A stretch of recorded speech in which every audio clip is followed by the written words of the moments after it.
Yan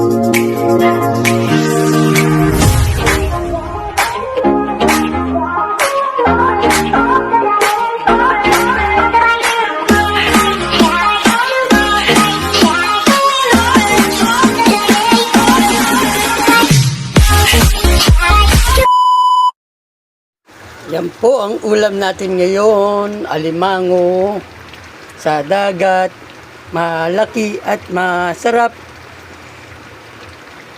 Niluto, butter and garlic.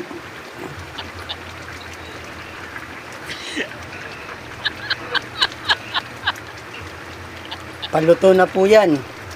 Yummy na naman ang kain ni JM at ni Mayet. Putok-batok.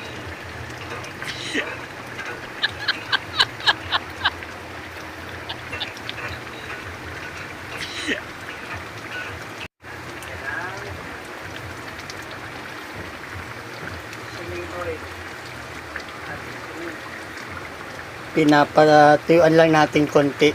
Pero luto na yan, ayos na yan. Yan o, tataba o. Taba o. At meron din payat.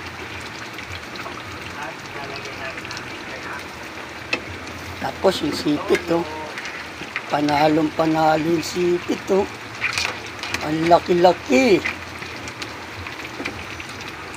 Papaigahan na lang natin konti yan at kaon na tayo, kakain na.